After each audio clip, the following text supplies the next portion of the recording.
సార్వత్రిక ఎన్నికల నేపథ్యంలో గురువారం కేంద్ర ఆర్థిక మంత్రి నిర్మలా సీతారామన్ మోదీ ప్రభుత్వం చివరి బడ్జెట్ను లోక్సభలో ప్రవేశపెట్టనున్నారు. ఆర్థిక మంత్రిగా వరుసగా 6సారి నిర్మలా సీతారామన్ బడ్జెట్ ప్రవేశపెడుతున్నారు. ప్రస్తుత లోక్సభకు ఇదే చివరి బడ్జెట్ అయినందువల్ల ఎలాంటి ప్రకటనలు వెలువడతాయన్న దానిపై సర్వత్రా ఆసక్తి నెలకొంది. ఒక ఆర్థిక సంవత్సరంలో వచ్చే రాబడి, వ్యయాలకు సంబంధించిన జమా లెక్కలనే వార్షిక బడ్జెట్ అంటారు. అయితే ఓట్ ఆన్ అకౌంట్ బడ్జెట్ సాధారణ బడ్జెట్కు భిన్నంగా ఉంటుంది.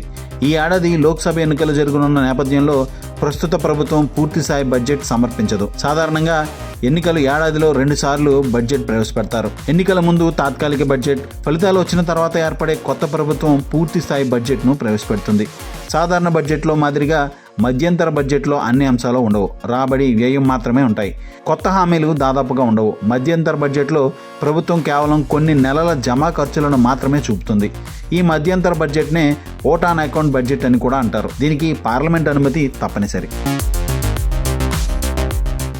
మా వీడియో మీకు నచ్చినట్లయితే please like, share and subscribe.